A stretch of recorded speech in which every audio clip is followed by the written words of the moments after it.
Over the past decade or so, there was this so-called pink tide in Latin America, left-of-center governments coming to power in places like Venezuela, Ecuador, Brazil. You were very hopeful about those governments. Yet today, many of those places seem beset by political crises. Do you think the left's now in decline across the region? And if so, where did it go wrong? It went wrong. First of all, there's been a great progress. Yes.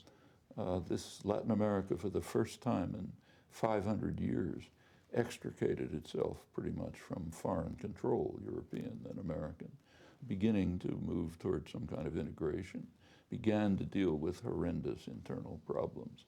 That's been partially achieved, and it's extremely significant. Right now, there's a period of regression. A lot of it comes from the internal actions of the parties that were carrying out these progressive programs. So the PT in Brazil, the most important case, the Workers' Party, pretty much destroyed itself by corruption and incompetence. That's a big step backwards. But there's a basis to go on.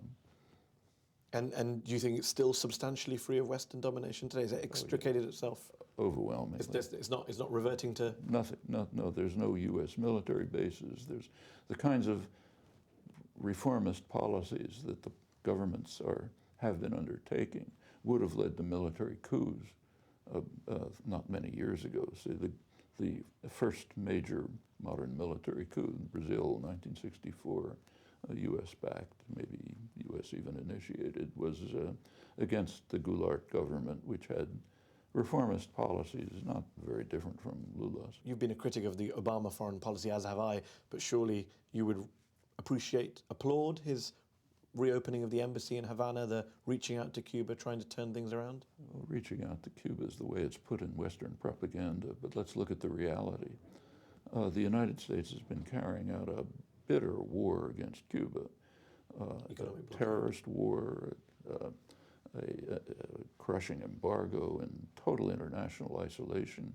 One of the things that happened in Latin America is that Latin America, which originally sort of tolerated or supported it, now overwhelmingly opposes it. At the 2012 Hemisphere conference, the U.S. was isolated, totally isolated. There was another conference coming up in 2015 in Panama. The Obama administration understood that if they continue this policy, they're probably going to get thrown out of the hemisphere. So they therefore accommodated to the overwhelming demand of the rest of the hemisphere, and of course tried to present it as a humane, forthcoming gesture.